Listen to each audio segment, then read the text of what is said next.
오늘은 하나님께 크게 쓰임받은 로마 교회에 대해서 같이 좀 말씀을 나누면서 우리 옷이 아름다운 교회가 그 로마 교회 같이 아름답게 되기를 소원합니다. 신실한 크리스찬이 등산을 갔습니다.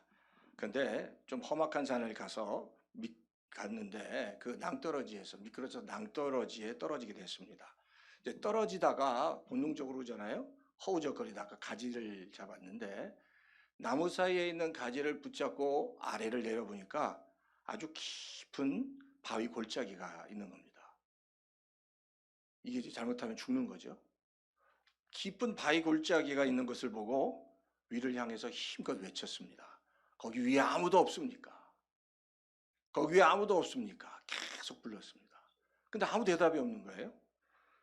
그러다가 그 위에서 이런 말이 들려오는 겁니다. 두려워 말라. 두려워 말라. 그런 소리가 들리는 거예요. 그러니까 저 사람이 깜짝 놀라는 거죠. 누구십니까? 이렇게 말씀하시는 분이 누구십니까? 라고 반문을 했습니다. 그랬더니 그 위에서 다시 이렇게 얘기하는 겁니다.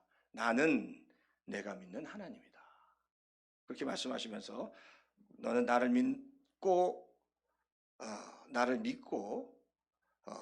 내가 말하는 대로 그 가지를 놓으라. 그러면 살리라 라고 말씀하는 거예요. 그러니까 가지를 놓으면 살겠다고 말씀하시니 가지를 놓게 되면 어떻게 되는 거죠? 떨어져 죽잖아요. 그러니까 가만히 보니까 이게 내 가지를 놓으면 떨어져 죽게 되는데 가만히 생각하다가 이 사람이 이렇게 이야기를 합니다. 혹시 위에 그분 말고 다른 사람이 있습니까? 라고 물었다는 겁니다. 제가 왜 이 말씀을 드리냐면 어느 성도에게나 인생 가운데 위기가 닥칩니다. 근데 그 위기 가운데 우리가 결정해야 할 두 가지가 있습니다. 그 위기를 내가 지금까지 경험한 경험으로 돌파할 것인가? 아니면 하나님의 말씀에 의지해서 돌파할 것인가를 결정해야 합니다. 뭘 어떻게 할 건가? 내 경험으로 갈 건가? 하나님을 의지할 건가? 그런데 항상 그렇잖아요. 인생이 우리가 사람의 눈으로 보기에는 안 될 것 같은 일들도 하나님의 말씀을 붙잡고 하나님의 인도하심이라는 것이 확신해지면 그 하나님의 말씀을 붙잡고 나아갈 때 결국 그 성도 가운데 하나님의 놀라운 축복이 있다는 겁니다. 눈으로 보이는 것, 내가 경험한 것으로만 사는 게 아니라 성도는 하나님의 말씀을 붙잡고 살아가야 이 땅에서 승리할 수 있다는 겁니다. 오늘 우리가 로마서를 잠깐 좀 리뷰할 겁니다. 살펴보면서 말씀을 나눌 텐데 사실 로마서를 보낸 로마 교회는 초창기 로마 교회는 모래알 같은 교회였습니다.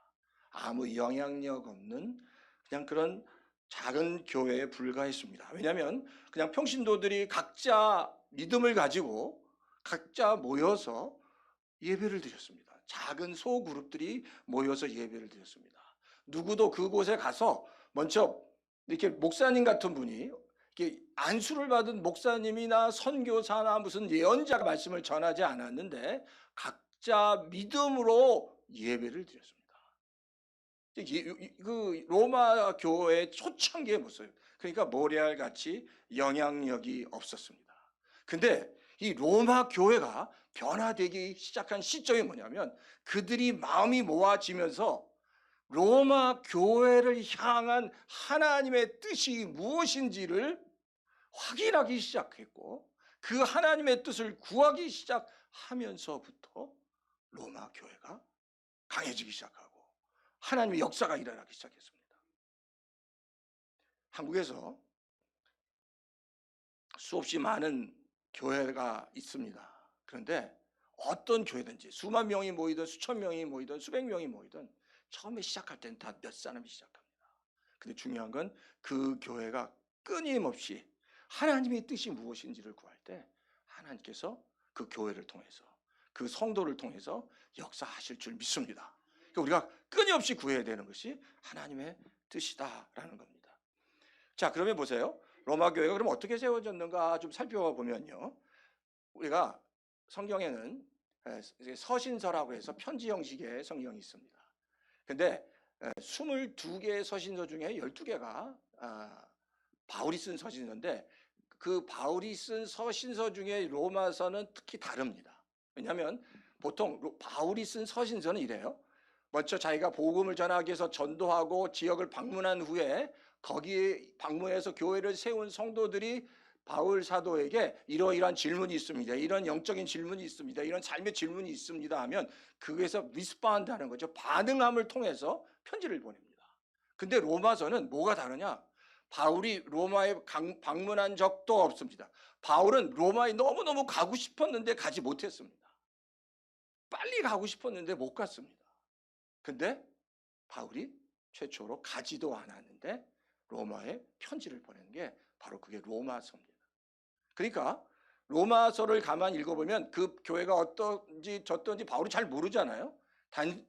그럼 로마서의 특징이 뭐냐? 그러면 이거예요. 교회는 어떻게 세워져야 하는가? 교회에서 가장 중요한 게 뭐냐? 교회에서 하나님의 말씀이 뭐냐? 하나님의 말씀을 붙잡은 성도는 어떻게 살아야 되느냐에 대해서 교회 모델에 대해서 설명하고 있다는 겁니다. 그러니까 그 로마 교회가 바울이 전한 이 로마서를 통해서 바뀌기 시작했다는 겁니다. 하나님의 뜻이 무엇인지. 그렇죠? 성도가 그런 것 같아요. 아까 처음에도 제가 얘기했지만 내가 원하는 대로 살아가면 그냥 쏘쏘로 살아갈 수 있습니다. 아니면 더 바닥을 칠 수도 있습니다. 그러나 하나님의 뜻, 하나님이 원하시는 대로 살아가면, 그리고 끊임없이 내 삶 속에서 하나님의 뜻을 구하고 그 뜻대로 살아갈 때 하나님이 그 성도 가운데 놀라운 은혜와 역사를 이루어 주실 줄 믿습니다. 그죠? 그게 중요한 겁니다. 나이만 90세 먹은 권사님이든 정말 10살 먹은 아이들도 가장 중요한 것은 우리 자신을 향한 하나님의 뜻이 무엇인지를 늘 물어봐야 한다는 겁니다. 사실 로마 교회는 그래서 처음에 몇 안 되는 무명의 성도가 모이기 시작했습니다. 성경 사도행전 2장 7은 성경 이렇게 기록하고 있는데, 교회가 세워지는지를 이야기합니다. 사실 부르기아, 밤빌리아, 애굽과 및 구레네에 가까운 리비아 여러 지방에 사는 사람들이라고 얘기합니다. 이 이야기는요, 제가 앞에 이제 좀 설명을 드리면 사도행전 1장 2절에 그 오순절에 성도들이 흩어져 있는 유대인들이 예루살렘으로 모였습니다. 근데 9절은 근처에 있는 터키 지방에 있는 그 유대인들이 모였고, 10절부터는 터키를 넘어서 굉장히 먼 곳에서부터 지금 오순절 그 절기를 지키기 위해서 예루살렘에 유대인들이 모였다는 겁니다. 근데 부르기아부터 밤빌리아까지 여러 지방에 있었는데 보면 애굽에서도 왔고요, 애굽에 있는 유대인들도 왔고, 나중에 보니까 로마로부터 온 나그네 유대인과 유대교회에 들어온 사람이라고 얘기합니다. 지금 예루살렘에서 로마가 얼마나 먼저 하세요? 직선거리로 2300km 정도가 된답니다. 근데 2300km를 직선거리가, 그러니까 배를 타고 돌아온다면 정말 더 훨씬 멀 텐데, 바로 오순절을 지키기 위해서 그 유대인들이 왔다는 거예요. 그러니까 유대인들이 얼마나 열심히 특심인지 모르는 거죠. 근데 유대인들이 바로 예루살렘에 와서 안식일 오순절을 지키기 왔는데, 그때 어떤 일이 벌어지죠? 그때 바로 성령이 역사합니다. 그곳에 성령이 임하고 그곳에 모인 유대인들과 많은 사람들에게 베드로가 복음을 전하는데, 열변을 토하면 성경이 뭐라고 해요? 한 번에 3,000명이 5,000명이 바로 그 베드로의 설교를 듣고 변했다라고 얘기합니다. 그 중에 바로 그 변한 사람들이 로마로부터 온 나그네인 유대인과 유대교에 들어온 사람들이었다는 거예요. 그들이 그 복음을 듣고 다시 로마로 갑니다. 그리고 그때부터 로마 교회가 세워졌다는 거죠. 그러니까 몇 사람이 변화됐는지도 모릅니다. 작은 사람들이 변화됐습니다. 근데 놀라운 건 그 먼 곳에서 와서 놀랍게 복음을 듣고 다시 돌아가서 교회를 시작합니다. 아주 미약하고 보잘것없는 교회들이었습니다. 근데 하나님이 그 사람들, 아주 미약한 사람들을 사용하셨다. 근데 그들이 깨달은 게 뭐냐면 하나님의 뜻이 뭐냐, 우리를 로마까지 다시 보내셔서 교회를 시작하게 한 하나님의 뜻이 뭐냐? 그 질문들을 그 사람들이 했다는 거예요. 중요한 건 인생에서 나를 향한 하나님의 뜻이 무엇인가 질문하면서 살아가는 인생이 가장 행복한 사람이에요. 그 하나님의 뜻을 구할 때 인생의 생명의 길이 열립니다. 말씀의 길이 열립니다. 능력의 길이 열립니다. 하나님의 뜻이 무엇인지, 이 땅을 향한, 우리 교회를 향한, 우리 가정을 향한 하나님의 뜻이 무엇인지 살펴봐야 한다는 겁니다. 자, 그럼 보세요. 그럼 바울은 로마 교회를 어떻게 알았을까요? 바울이 로마 교회를 하는 방법은 여러 가지 다른 사람을 통해서 들었겠지만 사도행전 18장에 보면 바울이 2차 전도 여행을 마치고 도착합니다. 그 교회가 무슨 교회인지 아세요? 교회를 개척했는데 정말 타락한 도시에 고린도라는 지역에 교회를 개척합니다. 근데 그 고린도에 성경에 보니까 1절과 2절에 아굴라라는 사람과 브리스길라라는 부부가 로마 황제의 그 추방 명령 때문에 고린도로 내려옵니다. 그래서 여기 아굴라라는 본도에서 난 유대인 한 사람을 만나 글라우디오가 모든 유대인을 명하여 로마에서 떠나라 한 거로 그 안에 브리스길라가 왔다는 거예요. 근데 바울이 지금 고린도 지역에서 이제 복음을 전하려고 하니까 아주 신실한 부부 아굴라와 브리스길라가 보였던 것 같아요. 그래서 찾아가서 함께 일하며 사역하자고 제안합니다. 이게 이제 자 그러니까 이제 같이 사역을 하면서 근데 이 사람들이 어디서 왔다고요? 로마에서 왔습니다. 로마에서 왔는데 로마에서 지금 거기 리더십이 있고 목사님이 있는 것도 아니고 무슨 뭐 선교사가 있는 것도 아닌데 로마에서 정말 많은 사람들이 열심을 다해서 복음을 듣고 전하면서 왕성하게 일어나고 있습니다라는 이야기를 바울에게 했을까 안 했을까요? 열심히 했죠. 우리는 지금 바울 선생님, 바울 사도 같은 분이 필요합니다. 로마에는 바울 사도 같은 분이 필요하고 정말 로마의 성도들이 많이 지금 인크리스 되고 있는데 도와주십시오라고 얘기했겠죠. 바울의 가슴이 뜨거웠습니다. 가고 싶었습니다. 근데 하나님이 자꾸 막으셨습니다. 그러니까 계속 바울은 들었을 겁니다. 그러니까 지금 바울이 그 마음을 계속 담았기 때문에 결국 로마서를 기록하게 된 것 같아요.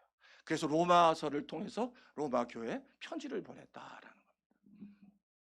자, 그런데 보세요. 제가 지금 말씀드린 참 하나님의 일들이 어떻게 진행되냐. 하나님의 일들은 하나님의 사람을 통해서 진행됩니다. 그냥 우연찮게 맞이한 아굴라와 브리스길라라는 부부가 얼마나 신실하냐면 성경에서 나오는 가장 영향력 있는 교회, 소위 안디옥 교회를 제외한 영향력 있는 교회 3개를 꼽으라면 첫 번째가 고린도 교회입니다. 두 번째가 에베소 교회입니다. 그리고 세 번째가 로마 교회입니다. 가장 영향력 있었던 건 로마 교회고 두 번째가 에베소고 세 번째가 고린도 교회였습니다. 근데 놀라운 건 바울이 아굴라와 브리스길라와 같이 세운 교회가 다 로마 교회였고 에베소 교회였고 또 어떤 교회예요? 고린도 교회였다는 겁니다. 그러니까 신실한 성도 하나가 그 시대에 가장 영향력 있는 교회 3교회를 다 세웠다는 겁니다. 그러니까 처음에 제가 이걸 다 성경을 찾아보면서 하면 너무 복잡해지니까 바로 이겁니다. 처음에 지금 고린도에서 교회를 개척합니다. 그게 바로 2차 전도 여행 때 고린도에서 1년 반 동안 정말 열심을 다해서 복음을 전하면서 그 고린도 지역은 엄청나게 타락한 지역이었습니다. 그래서 고린티안이라는 단어가 성적으로 아주 추잡한 이런 뜻입니다. 그러니까 성적으로 추잡하고 죄가 관영한 곳에 교회가 세웠는데 그 교회를 바울과 누구요? 아굴라 브리스길라가 세웁니다. 그리고 이제 바울이 3차 전도 여행을 위해서 안디옥으로 돌아갈 때 어디 잠깐 들리냐면 에베소에 들립니다. 근데 거기 쫓아가서 에베소에 남습니다. 그리고 바울이 그랬던 거예요. 내가 이제 곧 에베소로 올 테니까 에베소에서 내가 사역할 그 터전을 마련해 달라고 했던 것 같아요. 그러니까 사도행전 18장 그 후반부에 보면 아굴라와 브리스 에베소에 남아 있다가 터전을 준비합니다. 그리고는 3차 전도 여행 때 만나는 거예요. 근데 터전을 준비할 때 또 어떤 일이 벌어지냐면 알렉산드리아에서 난 아볼로라는 유대인을 만납니다. 이 아볼로는 뭐라고요? 유대인의 이 아볼로라는 유대인을 에베소에서 만나는데 이 사람은 언변이 좋고 성경에 능통하고 해당해서 말씀을 전하는데 그 말씀이 권능이 있었습니다. 근데 이 아볼로가 뭐가 문제였냐면 아직 성령을 경험하지 못한 거예요. 그래서 이 아볼로를 데려다가 말씀을 가르치고 성령을 경험하게 합니다. 그리고 아볼로를 다시 고린도로 파송해버려요. 그리고 바울이 다시 에베소에 오니까 아굴라 브리스길라가 로마로 올라갑니다. 지금 이야기만 해도 복잡하죠? 근데 한 가지 쉽게 얘기하면 아굴라 브리스길라가 바울과 사역을 하는데 바울이 정말 원하고 정말 필요한 사역들을 다 함께 했다는 겁니다. 제가 바라는 게 그겁니다. 하나님의 때 우리 옷이 아름다운 교회도 지금 이 자리에 오기까지 아굴라와 브리스길라 같은 성도들이 계셨기 때문에 이 자리에 있었습니다. 앞으로도 교회가 더 아름답게 세워지기 위해서는 또 아굴라와 브리스길라 같은 또 다른 성도들이 이 자리를 차지하고 교회를 섬겨야 한다는 겁니다. 그 일을 위해서 기도해야 된다는 겁니다. 그렇죠? 더 정말 신실한 성도들이 같이 모여서 더 열심을 다해서 아굴라와 브리스길라 같은 성도들이 모여서 우리 옷이 아름다운 교회를 세울 뿐만 아니라 우리 옷이 아름다운 교회를 통해서 또 다른 교회를 세우게 하는 놀라운 역사가 우리 옷이 아름다운 교회 가운데 있기를 주의 이름으로 축원합니다. 하나님은 사람을 통해서 역사합니다. 하나님은 건물이 아니라 물질이 아니라 하나님의 신실한 성도를 통해서 역사하신다는 겁니다. 그러니까 교회는 늘 하나님의 백성을 위해서 기도해야 합니다. 하나님의 자녀들을 위해서 기도해야 됩니다. 하나님의 자녀들이 하나님의 말씀으로 변화되기 위해서 기도해야 됩니다. 그때 하나님께서 놀랍게 역사하신다는 겁니다. 반드시 하나님께서 우리 옷이 아름다운 게 그런 놀라운 축복을 허락해 주실 줄 믿습니다. 자, 두 번째는 바울이 로마 교회를 세우기 위해서 말씀을 두었던 게 뭐냐는 겁니다. 바울은 교회를 세우는 데 있어서 가장 중요한 건 말씀 사역이었습니다. 교회가 건강하게 성장하는 데 가장 중요한 것은 말씀입니다. 복음이다. 복음을 바로 깨달은 성도는 하나님의 말씀 가운데 건강하게 성장할 수 있기 때문입니다. 자, 근데 오늘 우리가 읽었던 바울 로마서 16절과 17절에 보면 16절에 이렇게 기록합니다. 내가 복음을 부끄러워하지 아니하노니 이 복음은 모든 믿는 자에게 구원을 주시는 하나님의 능력이 됨이라 라고 얘기합니다. 여기서 복음은 모든 믿는 자에게 뭘 믿는다? 복음을 믿는 자에게 구원을 주시는 하나님의 능력이 된다. 여기서 우리가 복음이 뭔지, 그럼 도대체 믿음이라는 뭔지 다시 한번 생각해 봐야 됩니다.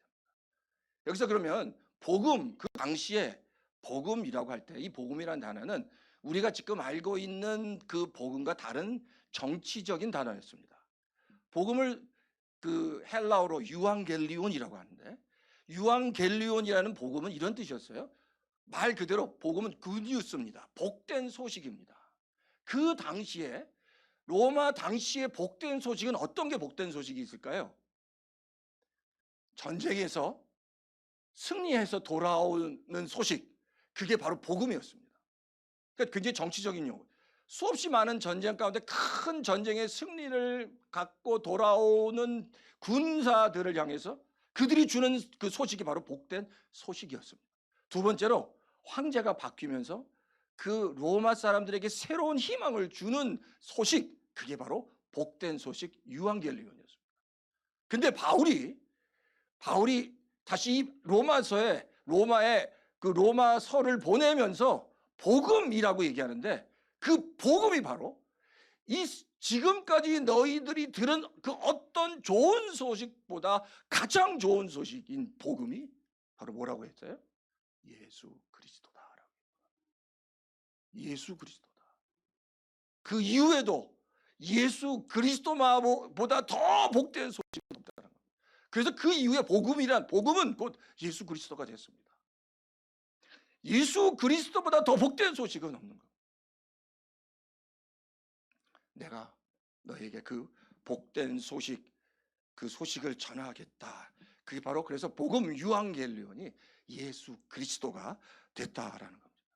그러니까 바울이 얘기하죠. 내가 복음을 부끄러워하지 아니하는데 이 복음은 모든 믿는 자에게, 복음을 믿는 자에게 구원을 주시는 하나님의 능력이라 라고 말씀합니다.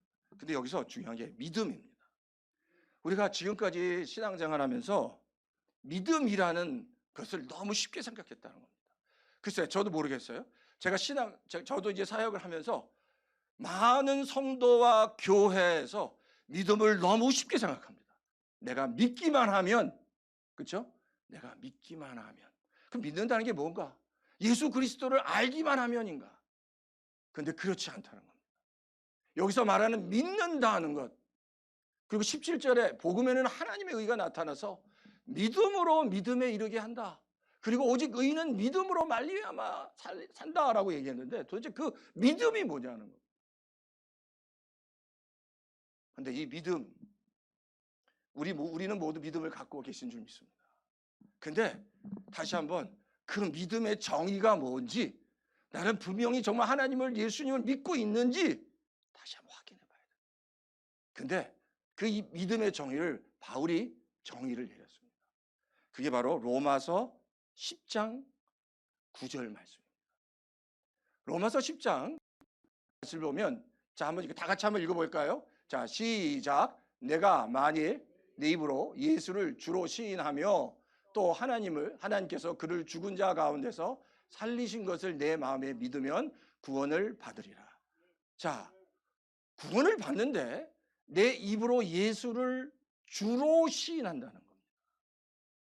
이 이야기는 예수 그리스도가 하나님이 내 인생의 주인이십니다라고 고백하는 겁니다. 그리고 나의 구세주이십니다라고 고백하는 겁니다. 근데 사실 더 중요한 건 예수 그리스도가 내 인생의 주인이시라는 겁니다. 내 삶의 주인이시라는 겁니다.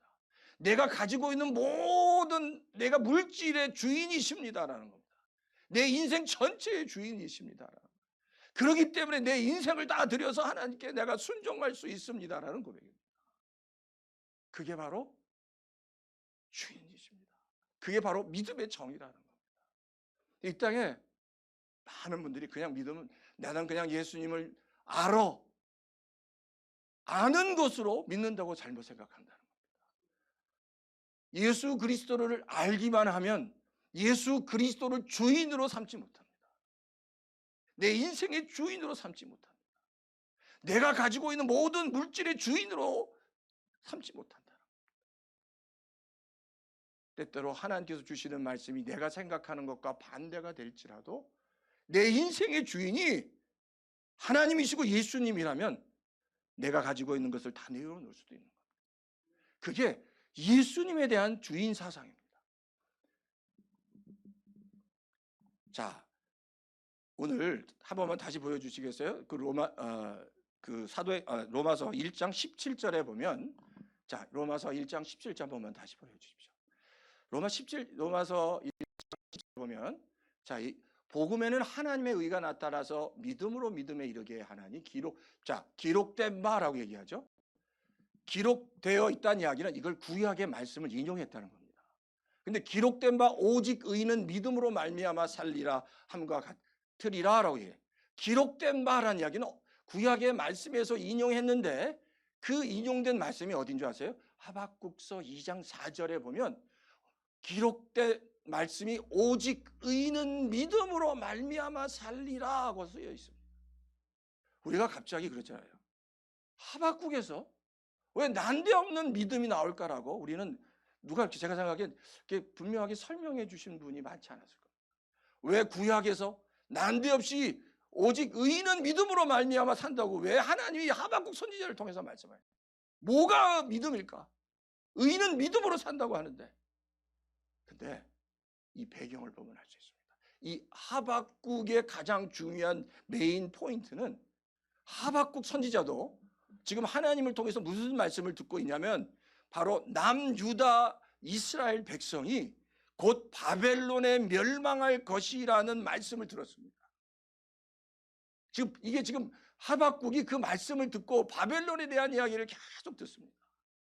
그래서 우리가 너무 잘 아는 하박국서 3장 맨 마지막에 외양간에 우리의 소와 양이 없더라도 내가 여호와 하나님을 위해서 내가 감사한다는 이야기는 설사 그런 바벨론이 쳐들어와서 우리 온 나라를 다 빼앗아 갈지라도 내가 감사하겠다는 말씀입니다.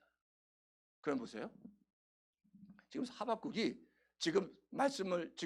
하박국이 선언한 오직 의인은 믿음으로 말미암아 살리다라는 얘기는 이게 무슨 뜻이냐면, 하나님께서 바벨론을 통해서 이스라엘이 다 멸망된다고 하더라도 그것이 하나님의 계획 가운데 있기 때문에, 그리고 하나님께서 다시 꽤 오랜 기간이지만 70년 후에 다시 회복하신다고 하기 때문에 당장 나라가 망할지라도 주권자이신 하나님께서 그렇게 말씀하시니까 제가 그걸 믿겠습니다. 그게 의인이라는 거예요. 그게 믿음이라는 거예요. 하박국 선지자가 전한, 내가 도저히 받아들일 수 없는 이 나라가 망한다고 하지만 하나님이 말씀하시니까, 결국 다시 회복하신다고 하니까 제가 믿겠습니다. 하나님을 믿는 믿음, 나의 주인이신 하나님을 믿는 믿음으로 사는 것이 의인이고, 그 의인을, 그 믿음이 우리를 살린다는 겁니다. 믿음이란 그냥 내가 예수 그리스도를 아는 게 아닙니다. 믿음이란 내가 예수 그리스도 하나님, 내 인생의 주인이 당신이십니다라고 고백하는 겁니다. 그 고백을 할 수 있는 성도가 믿음의 성도고 참 하나님의 자녀라는 겁니다. 그러니까 제가 모르겠어요. 이 기준으로 된다면 우리 옷이 아름다운 교회 성도님들은 다 그 기준에 속하겠지만, 수없이 많은 큰 교회 많은 성도들이 그냥 주일만 왔다 갔다 하는 성도들은 정말 하나님의 자녀인지 아닌지 알 수 없습니다. 믿음이란 하나님의 예수 그리스도가 내 인생의 주인이십니다라고 고백하는 겁니다. 아브라함의 이야기를 잠깐 좀 드릴게요. 시간이 좀 지나갔는데 아브라함이 창세기 15장에 보면, 창세기 15장에 하나님이 아브라함을 향해서 자손들에 대한 그 말씀을, 비전을 주시면서 아브라함에게 이렇게 말씀하십니다. 5절에 보면 그를 이끌어 밖으로 나가 이르시되 하늘 우러러 셀 수 있는 무뼈를 세어봐라. 내 자손이 이와 같을 거라고 얘기했습니다. 근데 아브라함이 여호와를 믿으니 여호와께서 이를 그의 의로 여기셨다. 뭘 믿었어요? 지금 아브라함은 지금 자손이 있어요, 없어요? 이삭을 받았어요, 안 받았어요? 안 받았어요. 근데 믿었어요. 그랬더니 아브라함이 6절에 여호와를 아브라함이 믿었다는, 그래서 여호와께서 그를 의로 여기셨다는 거예요. 아브라함이 믿으니까. 근데 아브라함 믿긴 믿었는데 16장에 어떤 일이 벌어지냐면, 16장 1절에 보면 바로 그 아내가 누구죠? 사레의 몸종인 하갈을 통해서 이스마엘을 낳아버립니다. 아니, 하나님의 방법대로 하라고 했는데 아브라함이 바로 사람의 방법을 사용하는 거예요. 그랬더니 16절이 중요합니다. 하갈이 아브라함에게 이스마엘 낳았을 때 아브라함이 86세였다. 왜 굳이 아브라함의 나이가 86세라는 것을 이렇게 성경에 기록하고 있을까요? 이유가 있습니다. 아브라함이 이렇게 하나님 앞에서 하나님께서 말씀하신 것을 어기고 믿지 못하고 이스마엘을 낳았을 때가 86세였는데 다시 아브라함이 회복됐을 때가 17장에 나와요. 회복됐을 때 99세였습니다. 99세에 다시 하나님이 아브라함에게 나타나셔서 말씀하시, 그에게 이르시되 나는 전능한 하나님이라 너는 내 앞에서 행하여 완전하라라고 얘기해요. 완전하라. 다시 믿으라는 얘기죠. 몇 년 걸렸죠? 13년. 13년 동안 하나님은 아브라함에게 철저하게 침묵하셨어요. 성도가 가장 고통스러울 때가 하나님이 아무 말씀하지 않을 때, 하나님이 I don't care 할 때입니다.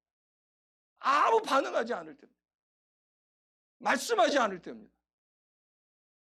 그가 하나님의 말씀을 어겼더니 13년 동안 영적인 암흑 가운데 살았습니다. 육신적으로는 뭐 돈을 많이 벌었을지 모르지만, 건강은 더 좋아졌을지 모르지만, 그 13년이라는 세월은 아브라함이 가장 힘들었을 때. 왜 하나님 말씀 모르겠습니까? 성도가 이 땅을 살아가면서 고난 가운데 있더라도, 힘들고 어려운 가운데 있더라도 우리가 위로를 받으며 살 수 있는 건 그리스도 하나님께서 나와 함께 하시기 때문이야. 그걸 우리가 알기 때문에, 그걸 깨닫게 되면 아무리 힘들어도 우리는 이겨나갈 수 있는 겁니다. 죽더라도 우리는 천국에 가면 되는 거니까. 중요한 건 하나님이 함께 하셔야 돼요. 그게 믿음. 근데 바로 아브라함이 믿습니다 라고 하고 나서 바로 어기니까 하나님이 침묵하셨다. 그러니까 믿음은 그냥 하나님을 아는 게 아니다, 인정하는 게 아니라 내 주인으로 삼는 겁니다. 그리고 그걸 고백하며 열매를 보이며 살아가는 거다. 우리 오시 아름다운 교회는 모든 성도가 다 정말 하나님을 내 인생의 주인으로 모시며 살아가실 줄 믿습니다. 성도가, 우리 교회가, 성도가 그렇게 살면 하나님이 역사하십니다. 하나님께서 축복하신다는 거예요. 내 인생 가운데 나는 지금 어떻게 살아가고 있는지, 정말 예수님을 하나님을 그렇게 인정하며 살아가는지 한번 확인해 보십시오. 근데 그렇게 하면 하나님이 점점 놀랍게 역사하시고 축복하실 줄 믿습니다. 그 은혜가 우리 오시 아름다운 게 모든 성도 가운데 있기를 주의 이름으로 축원합니다. 아멘. 자, 이제 세 번째 간단하게 말씀드리고 마치겠습니다. 자, 그럼 바울이 전한 복음은 로마 교회에 어떤 영향을 줬나? 자, 로마서 1장 13절에 보면 바울이 얘기합니다. 형제들아, 내가 여러 번 너희에게 가고자 한 것을 너희가 모르지 아니하기를 원한다. 여러 번 가려고 했습니다. 근데 하나님이 막으셨어요. 왜 막으셨는지 모르고. 바울의 마음이 이거였어요. 빨리 내가 가서 복음을 전했으면 로마를 뒤집어 놓을 텐데, 그 정말 복음의 간절한 그 갈급한 사람들에게 말씀을 전하면 그들이 뒤집어질 텐데, 근데 막으셨다는 거예요. 바울은 가고 싶었습니다. 근데 계속 막으셨다는 거예요. 그런데 막으신 것이 하나님의 뜻이었다는 거예요. 그 고백을 어디서 하냐면 빌립보서 1장 12절 14절에서 합니다. 빌립보서 1장 12절과 11절 한번 보면, 자, 형제들아, 내가 당한 일이 도리어 복음 전파의 진전이 된 줄을 너희가 알기를 원한다. 내가 당한 일이 뭔지 아세요? 바울이 죄수가 된 겁니다. 바울은 빨리 가고자 했죠. 가지 못하니까 너무너무 속이 상했을 겁니다. 근데 예루살렘에 가니까 죄수가 돼서 감옥에 갇혔습니다. 더 속이 상했겠죠. 야, 내가 이러다가 정말 이 감옥에 갇혀서 내가 죽어버린다면 내가 로마에 갈 수 있을까라는 생각을 했겠죠.